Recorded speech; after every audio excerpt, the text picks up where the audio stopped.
Morning, everybody, and a very warm welcome to our session today. We've got 2 minutes to go, but I wanted to welcome you all to the session. Good morning, Gail. Good morning, Lillian. Good morning, Pandile. Morning, Kate. Morning, Lynn. Morning, Saneli. Morning, Joyce. It's great to have you all on the line. With just about 2 minutes to go, please give me a thumbs up that you can see my screen and that you can see both Carol and myself. Good morning, Carol. It's so great to have you on the line this morning. Good morning, Val. How are you today? Lovely to see you. I'm very good, thanks. It's lovely to Amazing. see you too. Perhaps while we wait just a couple of minutes for a few more attendees to join us from the Academy of Your Community, we're going to be encouraging everybody to engage with us on Menti polling. For those of you who haven't ever used Menti before, it's super simple and easy and very confidential. All you need to do is use your phone and you can scan that QR code on your screen, or alternatively in the chat, you're going to be able to see the Menti link and you can click on that. And Carol came up with a great question as we anticipate Human Rights Day happening this weekend. It's a short week. And so what are you looking forward to? Carol, what are you looking forward to as we wait for the rest of our attendees to join? Thanks, Val. I think I'm resonating with the one that's standing out the most there on Menti rest. Just looking forward to some rest and some downtime and catching up with myself again. And yeah, next week we can face the world again. So what about you? Absolutely. Absolutely. I'm also looking for a bit of looking forward to the rest, a lovely long weekend, and perhaps just an opportunity just to connect with family and friends. So looking forward to that. So a very warm welcome. It's 11 o'clock. We're on the hour. A very warm welcome to all Academy of York students, to all attendees, to all potential students, to family and friends. It's great to have you on the line. My name is Val Deeming. I'm one of the directors at Academy of York and really passionate about the subject that we're going to be talking about today. As you know, our Wisdom Wednesdays are once a month and they're on different subjects that are really meant to empower and engage with you on a range of things that can really help you be the best you can be in all aspects of your life, specifically in terms of your career. Many of our students study in order to enhance their career, to provide more for themselves and their families. And so it's a wonderful opportunity to really engage and touch on some of these subjects which perhaps we might not have thought about before, and the relevance in terms of our career growth, in terms of our lives as a whole. So very warm welcome to you all today. We are going to be using Menti polling. The session is going to be recorded for all of you who are on the line. We will also be sending you through a copy of the slide deck. Caring is sharing. It's quite nice to be able to perhaps reflect back on some of the content. And as with all of our sessions, we're going to leave some time at the end for questions and answers. Ngordi and Yaziza, two of our colleagues on the line, are going to be checking out that chat function. And Carol and I are going to be co-presenting. And it's lovely to see people are looking forward to this weekend. And certainly, as the start of the year started with such a bang, Carol, I can't actually believe that we are already in March. Time seems to be marching on. And this concept of human rights and the link between, I guess, our content today around celebrating our differences and human rights are closely linked. In terms of just perhaps setting the scene from your experience, how important is the sort of concept of embracing diversity and the fact that we're all different? How important is it to us as in the working world? Yeah, I think, Val, it's so important because we need to always hold in mind that we're not cookie cut. We are all just so unique and so different, and we have so much to bring. And I think when we close ourselves off to embracing differences from others, and we think that we're the perfect cookie cut, that's when it's problematic, because we're going to maybe bump heads with people a little bit more. We're going to be a little bit more argumentative. We may be going to have that sort of perception or point of view that we're always right and that our way of doing things is the only way of doing things. And it creates a very limited and very restricted environment for anyone to work in, which creates conflict and makes it horrible to go to work, and I think the more we embrace and really celebrate those differences that we bring that make us unique, that's what makes work more exciting and gives more opportunity for growth, and to evolve and to develop into better versions of ourselves. Absolutely, Carol. I'm excited by your passion on this subject. And certainly what we're hoping to really do is touch on, how we're all different. And then, but while we're also different on the call, there are also common denominators, things that we can relate to, perhaps universal principles that we can all relate to. But then perhaps we're going to take a look and at this topic of diversity, inclusion, equity, and really look at how it's important in the workplace and how we can develop our skills in terms of this in order to perhaps get ahead by learning from one another and by embracing those differences. And certainly, a problem shared is a problem halved. And if we embrace the fact that we all look at things in a different way, perhaps problem solving even becomes that much more easier. Studying becomes easier. Achieving your goals become easier because we're collaborating and not just doing things in a certain very fixed mindset type of way. So I'm super excited about this. And I guess when I was thinking about this, I was thinking, imagine a world where everybody was identical. We were all the same. We looked the same. We spoke the same language. We had the same color hair, the same color eyes, the same preferences. Wouldn't it be a boring place? In fact, it would be most probably called uniformia. And everybody sort of does things in the same way. And perhaps you can almost imagine sort of a robot-like environment. Or another image that I sort of came up with is that of a garden. And I love my garden. And I guess I love the garden because all of the plants are different. All of the colors are different. And that's what adds this vibrancy to the beauty of a garden. Or when it comes to music, I don't know about you, but I certainly like a wide range of music. And if there was only one type of music, how boring would it be? But when it comes to perhaps our careers, sometimes we can't imagine perhaps collaborating or engaging or really embracing differences of opinion, differences of belief.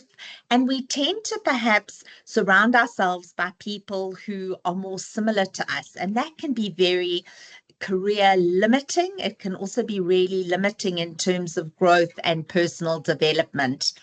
So while we're all different and unique, I guess we also all have these personal characteristics, or we're all similar in terms of, well, we made up of our genetic makeup is similar. Similar in that we all have our family similarities. Everybody says, you're just like your sisters. You all have the same smile. And I guess, Carol, perhaps you've got family resemblances, but we all have different personality types, different attitudes, different goals, different relationships, different experiences, different passions, different preferences for communications, and even the way our students study and learn is very unique. And so really it's vital to, while we all are unique, it's also important to take a look at some of those common denominators. So when it comes to common denominators, Carol, perhaps you can talk us through some of these sort of key common denominators from Maslow's hierarchy of needs. Thank you, Val. Absolutely. I think, diversity is definitely it's a bit of a buzzword. We know we see it a lot, we hear it a lot these days politically in the news. It's there as well. So sometimes we get sort of so caught up, in that, in policies, and we might forget about the humanness and celebrating diversity. But yes, celebrating that we do also have some really basic elements on a psychological level as well that we share and that we have in common. And maybe some of you have done, some sort of course even on motivation or something like that along the way, and you've maybe heard of or seen Maslow's hierarchy of needs. I've even seen one that relates to our hierarchy of needs with Wi-Fi and how important that is in our life, which is a lovely meme. But this is the original Maslow's hierarchy of needs, and really what he shared with us, what we have in common and what really drives us as humans and motivates us as humans are these basic needs. And I'll tie in as well where this is in terms of diversity and inclusion. But we all have the physiological need, obviously, to eat, to drink liquid and stay hydrated, to be clothed, to sleep for our overall wellness. We have to breathe as well, else we wouldn't be able to survive. So those basic sort of biological needs that we have are there, and they are the basis for survival for all of us. Once we've got those in place and we're doing okay physiologically, we then have safety and security needs to consider as well. And part of that is employment, because it's, of course, going to tie into our financial security and safety, having a home or some sort of a shelter over our heads, having our physical health, and definitely our mental health as well, our family circles, our social circles. All of that creates that sense of safety for us and security in the world. Then we have a need for love and belonging. Even if we deny it, we all want to be loved and need to be loved, in whatever shape or form that love is. So it comes from friendships, it comes from family, it might come from intimate relationships, and it comes from a sense of feeling connected, like even feeling connected here with each other today. That's an important sense of belonging for all of us. You belong to the Academy of York team, and you belong to the group of students that you are connecting with. So here is that word belonging, which I am going to touch on just now. But I'm wanting to highlight it here with you that we need to feel like we belong. We belong to a particular group, a community. We have our own little space in the world with others who understand us and get us. And that is a drive, a need that we have as humans. The others, the need for self-esteem, so that, we feel confident about ourselves, we have a sense of achievement. In that as well comes the ability to respect others and understand others. So a little bit of that emotional intelligence is coming in here as well. And the need to be a unique person, to be able to say, this is me. This is who I am, flaws and all. Love me as I am, and with my strengths, with my weaknesses, here I am, but I belong in this world as well, and I matter. And the last one, which is something we all strive for, and this is perhaps where your studies even fall in, but that need to self-actualize. And what that really means is the need to be the best version of yourselves, because all the other needs are being taken care of to some degree. You can, experience good things, you can learn, and you can develop your inner potential, you can be creative, you can be innovative, you can develop and evolve as you want to be as well, and that you feel accepted with all those wonderful attributes that you have, and for all you are still becoming as a person. So yeah, Val, I think it's a beautiful model, and it helps to put in perspective just how wonderful we are and how important so many of these aspects are for us that we sometimes take for granted. Absolutely. And I can totally get why while we're all so different, we also have these basic things that need to be taken care of. And if you don't have those physiological needs in place, you can hardly sort of move on to self-actualization. So they're almost these like wonderful building blocks in order to grow, develop. And many of our students are already in that wonderful stage of self-actualization, but potentially you couldn't have got there unless you got the basics right. That's right.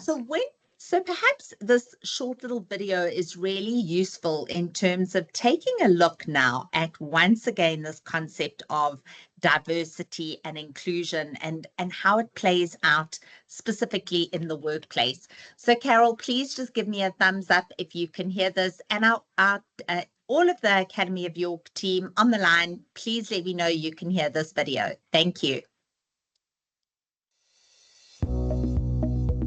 We are all different from each other, with different abilities, different family structures, different skin tones, different facial features, different ethnicities, and different genders.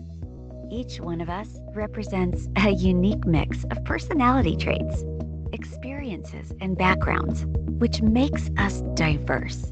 However, diversity is not about how we differ. It's about embracing our individualism.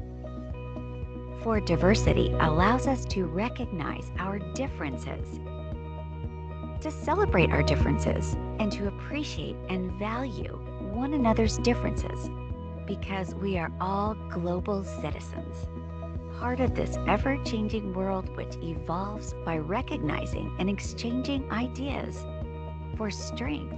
Innovation, problem solving, is found in our differences, not in our similarities. Let us show respect, open-mindedness, and acceptance of one another's differences, so that together we can create a vibrant society where differences are embraced and individualism is celebrated. We're going to leave it there. And I really think it's a lovely little video just clarifying the concept and how it all brings it together. That beautiful that we all are unique, but yet we've also got to embrace diversity and the fact that we are all different. So let's talk a little bit about diversity and inclusion, specifically what the definitions are and then how they apply specifically in your workplace career, because many of our Academy of York students, they're working and studying at the same time. We're celebrating Human Rights Day, but it is such an important concept because unless we embrace diversity and the differences, we can't necessarily get ahead. Over to you, Carol. Thank you, Val. Yeah, so Val, I took diversity, inclusion, and also included belonging here. And then a word that you might all hear often about equity as well. You know, we hear about employment equity and equity plans in the workplace. And I know many times at work, I would hear, talk around that and be thinking, goodness, what on earth are they talking about? It sounds like some mathematical equation or policy that they must be putting together. But I'll explain that to you in a moment and where it fits in as well. So inclusion is really about that experience that an individual or the workforce has in the workplace. And it's an organizational issue really about how and to what degree the workplace is embracing all employees and all their differences, their combined skills, everything that makes them different, and enabling them and allowing them to make a meaningful contribution to work. So nobody's being left out, nobody's being excluded, they're all being, really embraced by the workplace. And then diversity are the who. It's the workforce, it's who's representing that workforce. Our diversity today is, if like that beautiful slide or snapshot in the video that Val played for us, where there were so many different people and faces on the screen. If we had ours on, we would see our diversity in terms of, Our different cultures might show through. That's just talking about physical diversity by cameras on, right? But we would see race, there'd be different religions, be different ages, we have different nationalities and ethnicity, and of course, different genders as well. So it's the makeup of the individuals.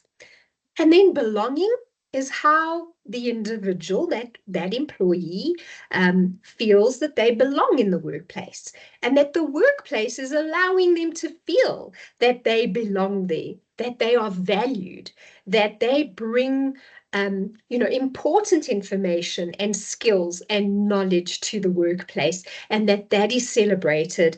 But also, very importantly, as I shared with you in the pyramid, the hierarchy of needs, is that ability to be our authentic selves and to feel we can be who we are, not have to hide anything about us. I don't have to hide the fact that I have a tattoo, for example, that's You've got a that I tattoo? still belong. I have a tattoo, and I don't have to be ashamed of it, that it's part of me and it represents something to me and I can show it. Of course, there are policies in some workplaces about showing tattoos, but we won't go into that today. But you can be your authentic self, regardless of your practices, of the color of your hair or whatever it might be. And then the last one is what I was saying, we hear a lot of in the workplace as well, is that equity. And equity, we often talk of in the form of a policy. There would be an employment equity policy within your workplace, undoubtedly. And it's referring to the fact that everybody will be treated the same, regardless of culture, regardless of the fact that they might have a particular religious, celebrations or requirements to be off on particular days for prayers, that is embraced, and there is room for that in the workplace. It is acknowledged, it is allowed, and that individual is not going to be treated differently because of their practices. They will have the same opportunity for promotion and skills development and all of that within the workplace. So I don't want you to get too tripped up on the different terms, because I know that sometimes it is hard, and okay, which one was inclusion again? What is diversity and belonging refer to? It doesn't matter. It's about celebrating who we are and our differences that we bring together to a workplace or to a group or a team.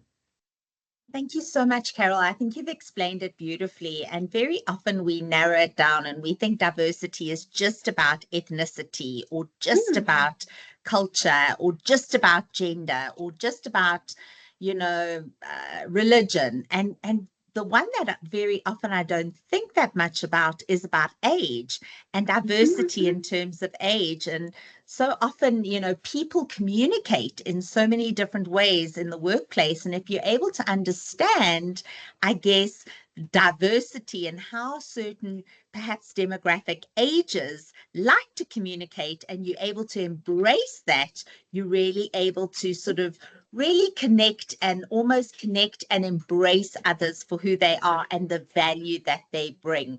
So I love that explanation, and I love the way you've brought in all those different elements. So I guess let's go to the team on the line. And once again, if you've just joined us, very warm welcome from Academy of York. It's great to have you on the line. We're talking this month about diversity, equity, inclusion, and celebrating our differences. And we'd love to know from you, what are your thoughts on diversity and differences? It would be absolutely great. So feel free to either post a message on Menti, you can scan that code, or pop in your thoughts on the chat function. But we'd love to just hear from you and get a bit of engagement from you, because obviously from a learning perspective, we can all learn from one another. That's the one big thing about, inclusion and diversity. We can all learn from one another. So please feel free to use the chat. So Carol, back to you.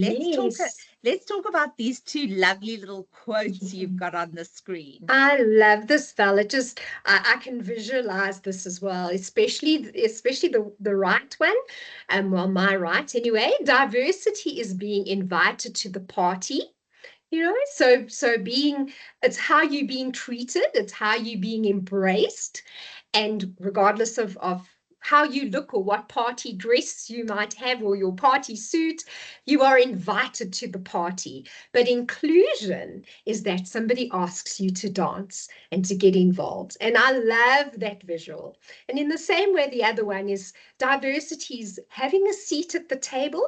So picture all of us today sitting around a huge, well, we're 70 odd people. We need a very big table, but we're all sitting there together. We've been invited to sit and we have a seat. Inclusion is that we would have a voice and feel that while we're sitting there, we can be ourselves and we can talk out and we can engage and connect with others and ask questions and say, hey, please pass me the salt. And belonging is that that voice is heard. Others hear you and go, hey, hi there. Oh, yes, you over there. Sure, yes, the salt. They hear you and they see you.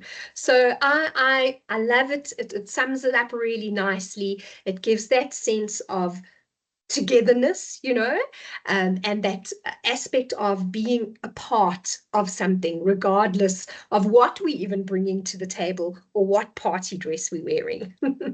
I absolutely love it. I certainly can see those two situations and see how inclusion and belonging are so vitally important.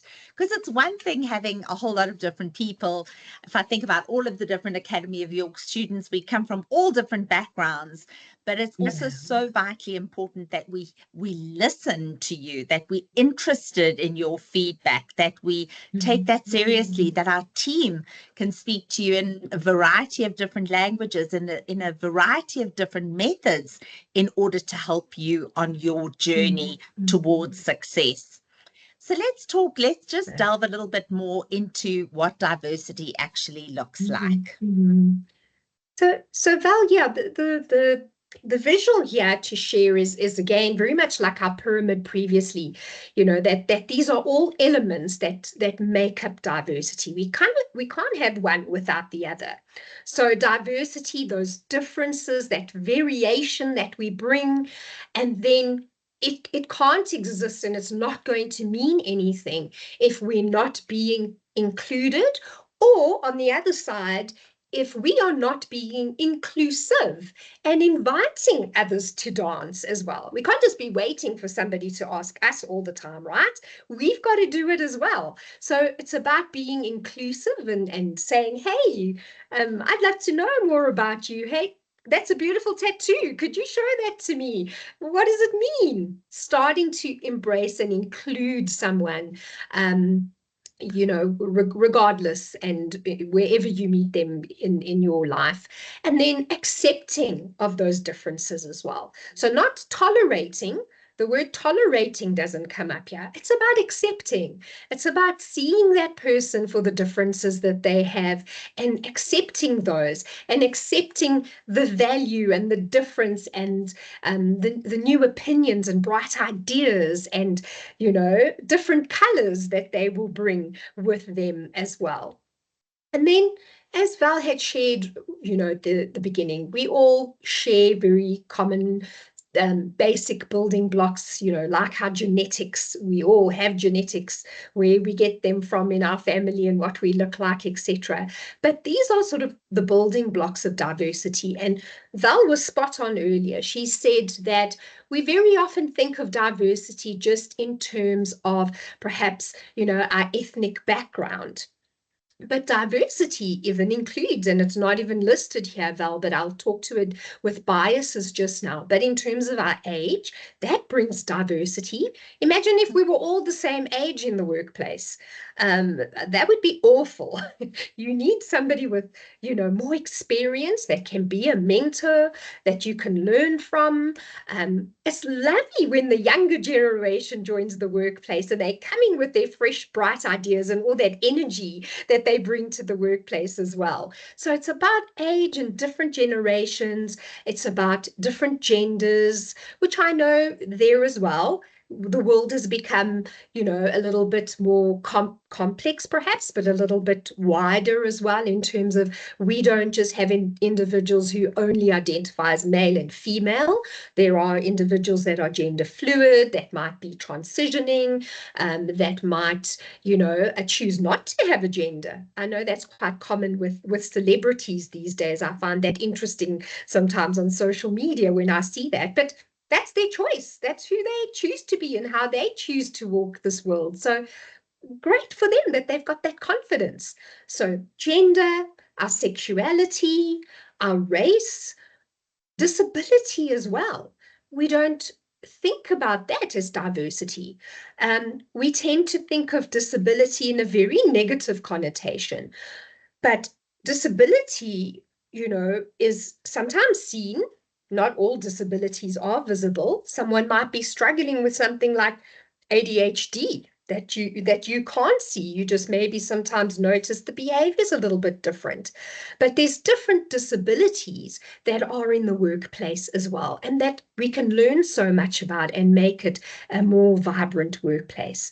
Different religions. I wonder if we here were to share what our different religions or our different religious views were. I'm sure that would be pretty interesting as well. We bring that in very often, even as part of our culture or our upbringing, and what sort of cultural practices we celebrate within our family and within our community and within our religious practices.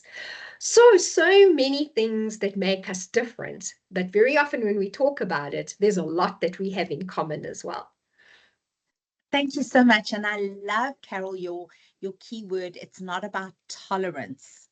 It's about full acceptance. That's the key thing for me. It's about that acceptance. And in order to be your authentic self in the workplace and to bring out your best, you want to be accepted, for for everything you bring into the workplace. When we arrive at work, I don't just arrive as Val, the employee.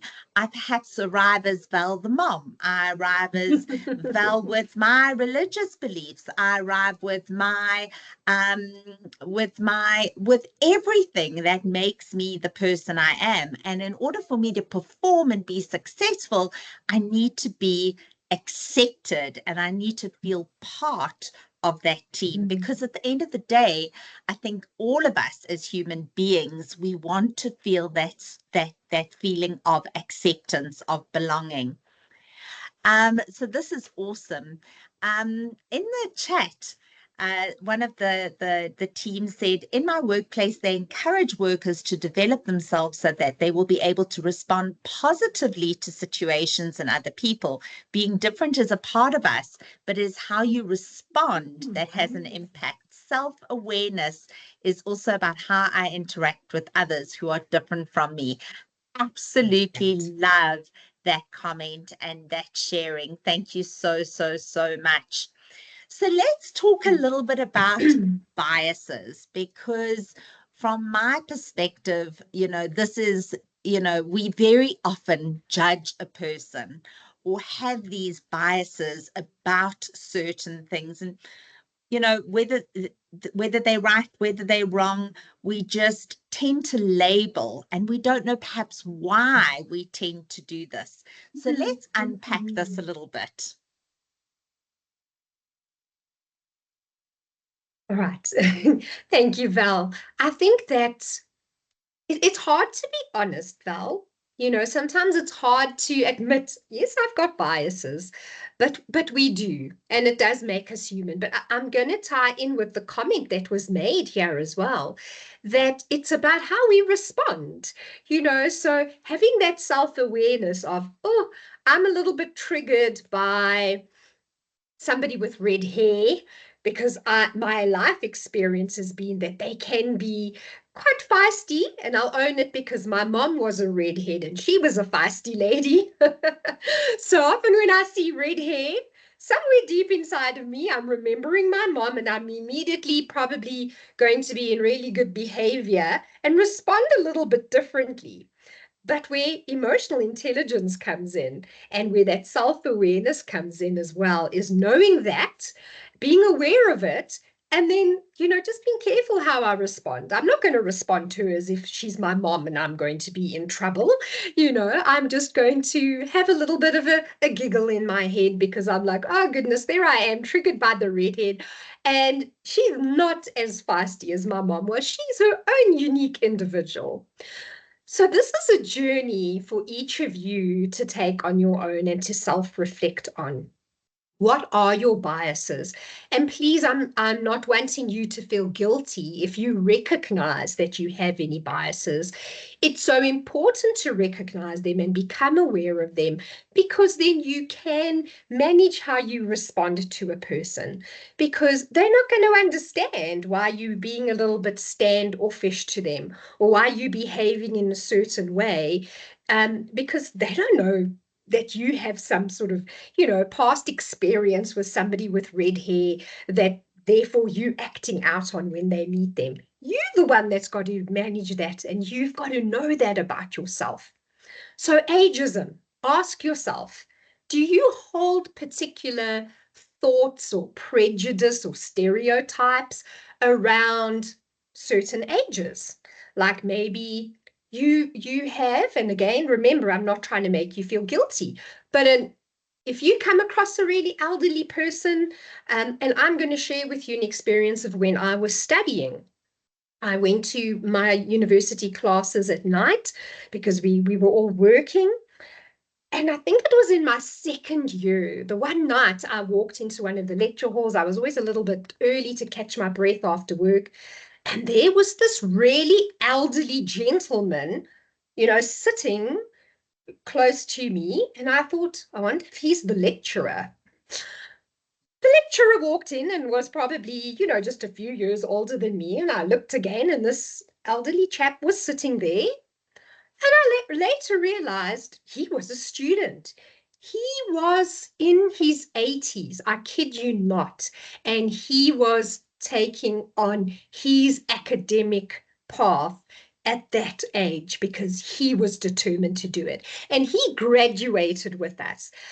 But I was so aware of my ageism bias because I thought, oh, he's way too old to learn. What is he doing in class? We all like 19, 20 years old. What is this old chap doing?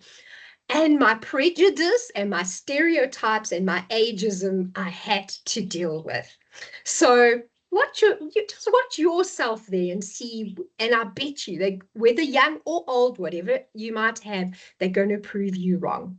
The halo effect is when we see something about that person that maybe reminds us of somebody else, and therefore they can do no wrong in our eyes. Maybe they remind you of your sibling or your best friend, and even though they have their flaws, you put this halo on them and you only see the good side of them.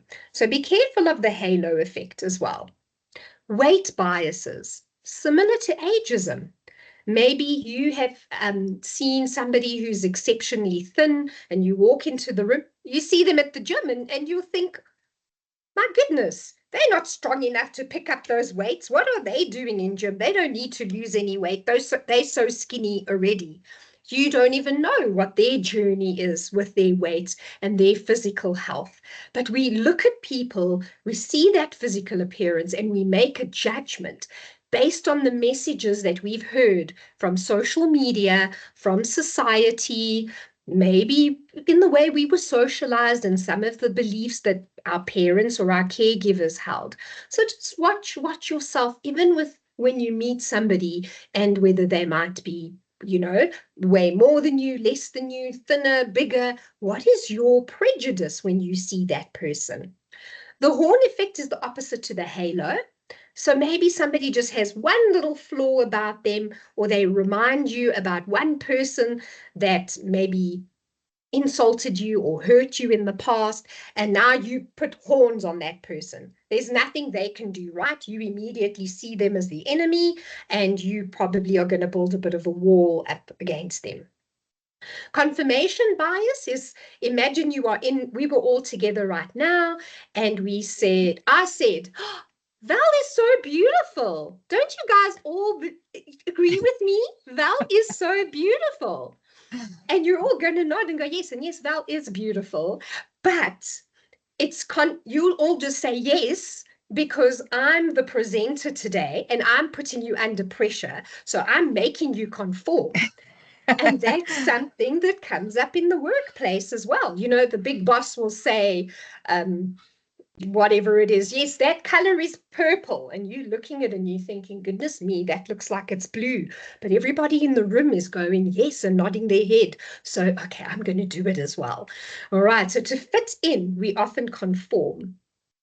Beauty biases. Beauty is in the eye of the beholder. What does beauty mean to you? But we also know that often, you know, these celebrities, let me pick on celebrities because I like to do that. You know, they're so beautiful. We've been trained to believe, and we've been, you know, we hold that stereotype that they are beautiful and we aspire to be like them. Yet you could be sitting next to somebody with no makeup on, whose hair's in a bun or whatever it might be, a plait, and they're absolutely beautiful as well. But it's the bias sometimes that society has created. And we treat people differently if we perceive them, you know, as beautiful, if we hold them in whatever that frame of beauty is to us. We might treat them differently and be nicer to them. Gender bias, we have touched on. Attribution bias, that's the red hair I was referring to right at the beginning. So because that person's got red hair, they've probably got a temper. I better be careful of them. Yet they could be the most lovely person with no temper at all. And do you know that there's even name biases? People get treated differently or viewed differently because of their name. Do they have a strong English name? I guess Carol is quite a strong English name. Do they have, you know, a very exotic name that we struggle to pronounce? And do we treat people differently because we view certain names in a particular way? Because of society and the way we've been taught, or because of perhaps previous people we've met and we're still carrying that with us, and we relate certain attributes to a person because of their name. So Val, there's so much to consider, yeah, and I know I could talk about this for a very long time, but I'm just hoping I'm getting everybody thinking about some of their biases that they might have in that blind spot that they weren't aware of.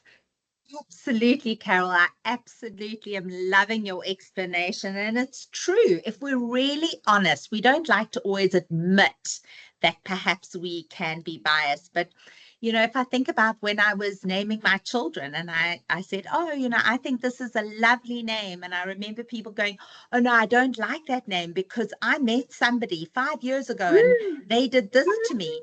And that just goes to show how you've got that perhaps inherent or underlying bias that perhaps you weren't even aware of to start with. That's a small example. So we've got to be almost honest with ourselves in terms of whether we have biases and whether they are changing or impacting the way in which we engage. But I guess, you know, we need to become more aware, because before we can change or improve or enhance, it all starts out with awareness. I love that Sheryl Sandberg quote where she says, you know, change is impossible without being aware. But once we become aware of something, we cannot help but to change.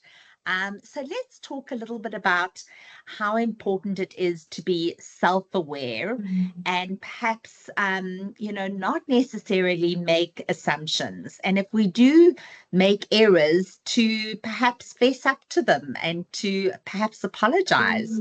And certainly in the workplace, it might be difficult to do that. And people are also quite nervous about saying, you know, let me be honest. I wasn't aware that you are young, yet you bring so much maturity to the table, because I might have had an age bias, you know, on either side of the scale. So Lynn is just sharing, my trigger bias is that people aren't able to make their own decisions, and people that are dependent and can't think for themselves. Right. Right. So that's That's really interesting. very honest, and we really appreciate that. So Lynn's very independent. I'm immediately seeing that. Lynn, you are probably a go-getter, very independent. You get things done yourself. So when you see or you've experienced people that therefore sometimes come across a little bit lazy if they stuck and they can't seem to make decisions as fast as you can, and they can't seem to do things for themselves. So well done, Lynn, that you're able to acknowledge that.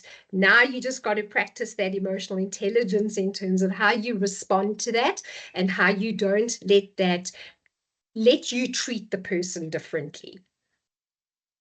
Absolutely. So I guess, Carol, perhaps give us a couple of tips on how we can become more aware of our biases and how we can perhaps, become aware of our thinking and then potentially protect ourselves from just acting on a certain thing. I think Val, check your thoughts, is a really good one. When you walk into a room, for example, and you have that sort of first impression of people, or you see a person, like I shared with you, the elderly gentleman sitting next to me in lectures, when we put on the camera and you see a presenter like myself or Val, or you put on the TV and you see someone, what is the thought that goes through your mind? Catch that, because that can help you to understand maybe where your biases are. What are the first impressions, that come to mind when you see a person? And are you judging it on immediately what you see them physically?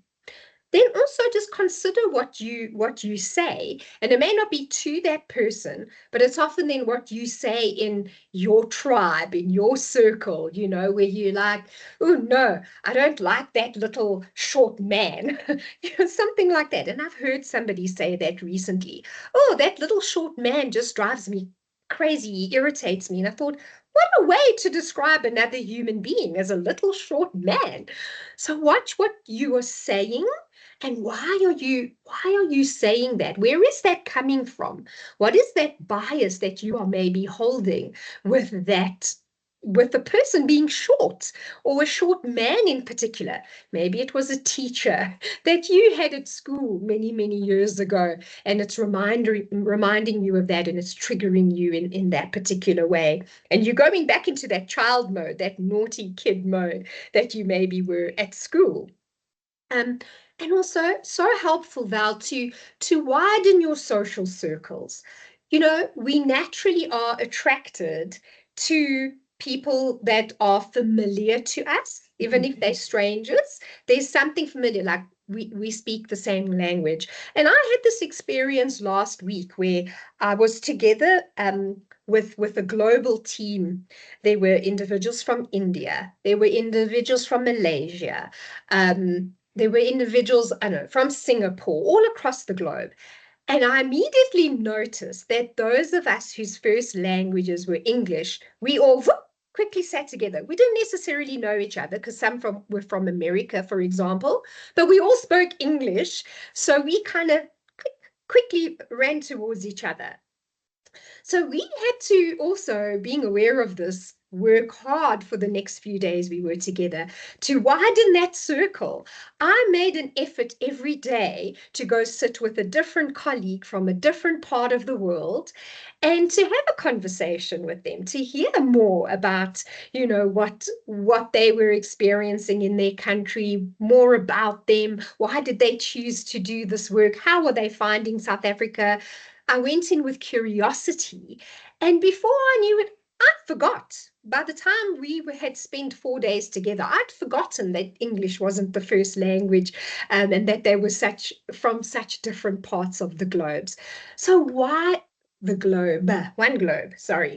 Widen your social circle and get to know different people from different cultures and different background, because that's really going to spice up your life and your experience of the world as well.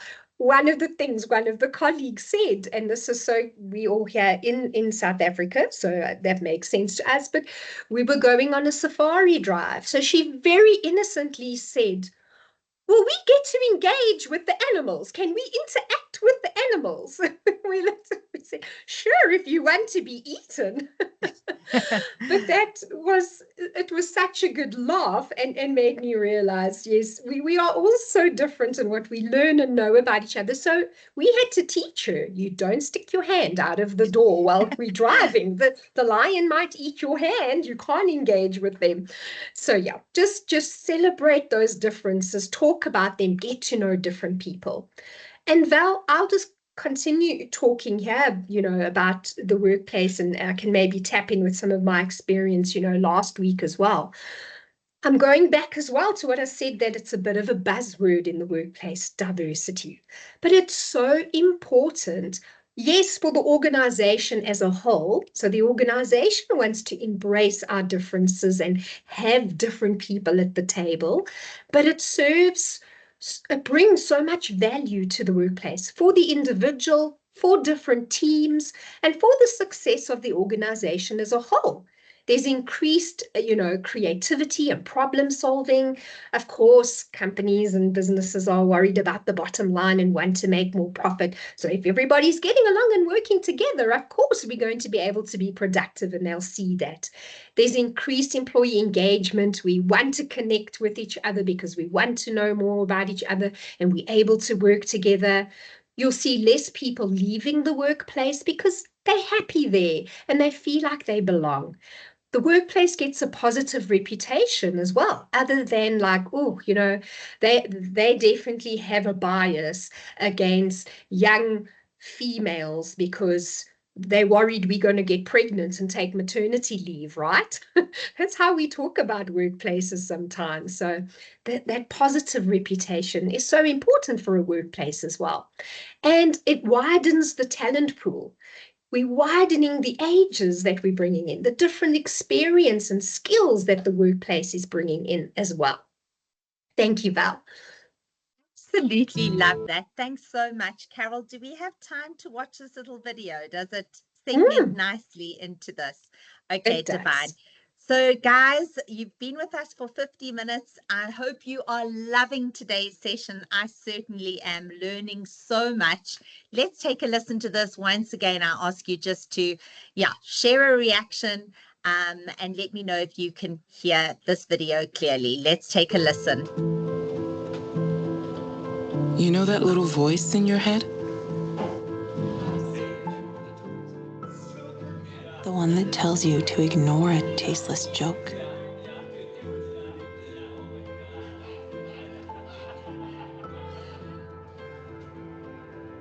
The one that tells you to keep quiet when a client makes a racist comment.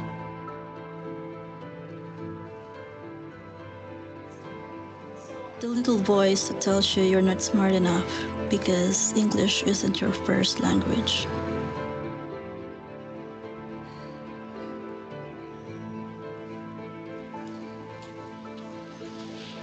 Or that it's okay to judge someone for leaving early because they have family commitments.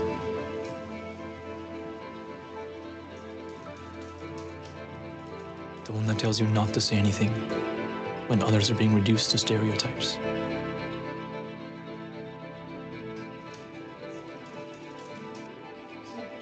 Or that it's not a big deal when everyone's opinion isn't considered.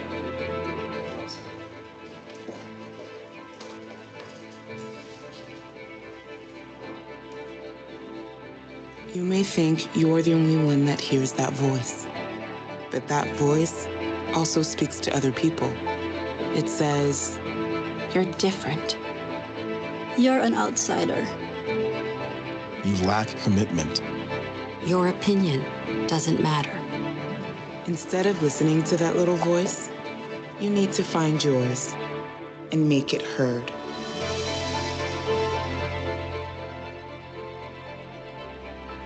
It's time for all of us to speak up.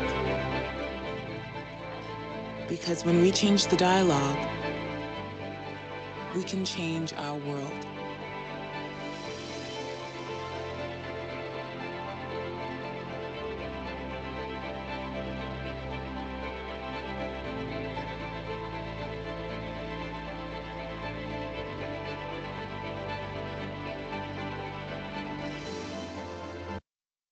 Absolutely love that, Carol. Thank you so much for sharing that. I think it's a great little video that really says we all the same. We all hear that little voice and how vitally important it is. I see Sophie's got her hand up. Sophie, I don't know whether you can unmute yourself if you've got a question, or please feel free to use the chat. We're going to open the Q&A in just a moment. So I love this quote once again: diversity and inclusion are about giving value to every single human being, no matter what those differences are, either seen or unseen, and so critically important. So before we wrap up and open the floor, I really think maybe if you wouldn't mind either chatting, and I can see not many of you are loving Menti today, and that's okay. We accept the difference, but perhaps use the chat function and give some thought to how could you make others feel more included? And would that potentially enhance you as an individual, improve their lives, and even improve your workplace environment? So for me, I guess asking questions is a good way to make people feel included, and perhaps learning about the differences or learning about them as individuals that might make them feel more included, and just being aware of those differences and being open to my own biases is a critically important place to start. Carol, what are some of your thoughts around making people feel more included as we wait for some of the group to respond? Yeah, I think they'll leading with curiosity. Go in with curiosity, ask those questions because you want to know more about them or about their country, or find something. If you really are struggling and you noticing, and that's that little voice, you noticing somebody that's not being invited to the table. What little thing could you do to help them feel more accepted and like they belong? I try to find just one thing about that person because they may be standing there quietly looking quite alone. I will say, just give them a compliment. Oh, I love your shoes, or oh my goodness, that color is lovely on you. You just immediately see the defenses go down and somebody feel, oh, I've been seen, and it starts that conversation with them. So that's a lovely little tip that I like to use, a very practical one.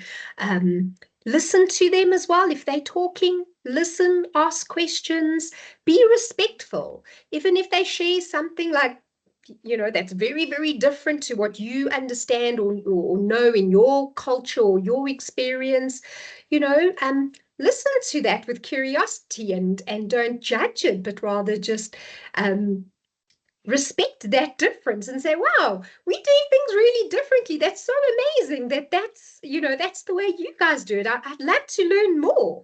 So those are just some quick tips, Val, for the sake of time. I love that. 3 key words: curiosity, communication, and compliment. I think Yes. that's absolutely divine. And there's some nice ideas on that chat as well. And I guess it's about really, it's starting with you and being open-minded to differences and not just being quiet. If you hear something that is inappropriate, perhaps, have the courage to speak out or to show support. And always the right channels are critically important, and relationships are vitally important. But it is so important to listen, speak out, and then remember that you can be the change that you want to see in the world. If you want to be heard and listened to, then listen and hear other people's perspectives. Right, and with that, I'm going to suggest we open the floor for any Q&A that there might be. So Ngoni, I'm going to ask you, with your technical know-how, to please open up that. Thank you so much. Jeanette Clark has said the same thing: give compliments and always smile. That's a great tip. Thank you so much, Jeanette. Appreciate that. Are there any questions? See, we've got one. We have a new staff member to help me, but I'm struggling to share my workload. And Lynn, that's a good question in terms of perhaps if it's somebody new, you're not quite sure their strengths, where they come from, perhaps just get to know them on a personal level, the human behind that person who's an extra set of hands, and connect with them on that. And perhaps then share some of your challenges in terms of your workload, and learn what skills and talents they could have in terms of being able to lessen that burden, and be open to them perhaps doing things in a slightly different way, but perhaps you can still achieve the same results. People come to the workplace with different skills, and we sometimes so used to doing things in our way that we're not open to experiencing a new way. So I hope you find that helpful, Lynn. Any other questions? Please feel free to raise your hands and to share any questions that you may have for either Carol or myself. And then another, I think it's more a comment. Organizations should encourage diversity, inclusion, and equity. My coworker is not motivated to go for development. She's not always responding in a positive way. She's not contributing. She's lazy. She doesn't come up with ideas because she doesn't have the skills to respond to others. So it sounds like she is, perhaps your frustration is that she's different and not behaving in the way that you think is appropriate, but she might have some wonderful qualities that could be utilized. But definitely, I think that organizations need to embrace diversity and inclusion and equity in order for us to be the best we can possibly be. I'm not seeing any other questions on the chat, so I'd like to leave it at this point and just say, we really appreciate you attending today. We hope you found it valuable and useful. I certainly did. I always find learning from you, Carol. So thank you so much for sharing your knowledge and your skills. And really, we will send you a copy, everybody, of the slides, and I encourage you to go out there and be the change you want to be in the world. Thank you Carol, so much, Carol. Any last comments? No, I think you said it beautifully. I got a little bit of, goose bumps as you said that. Be the change you want to be. Just let's celebrate how magnificently unique and different we are. Find those commonalities to link you to people, but celebrate how wonderful we're not the Rainbow Nation for nothing. It just sums us up beautifully, and rainbows are beautiful. We need all of that that we bring to the table. So thank you all so much for joining today. Thank you, Val, for having me. And I look forward to connecting you all again. As Val said, go be the change. Go learn something different today. Go embrace someone with their differences. Absolutely. And in doing so, I think you'll learn something new, and you'll definitely grow your skills, your EQ, and potentially even elevate your career. So it will be win-win-win all around. Have a wonderful Wednesday. Happy Human Rights Day, and enjoy the long weekend. Take care and look forward to seeing you next month. Bye. Bye-bye. Thank you. Bye-bye. Bye. Thank you. Thank you, everybody. Bye. Thank you. Bye-bye. Bye. Bye. Bye. Bye. Here's Matolo. Thanks, Tamsi. Goodbye, everybody. Take care. God bless. You too.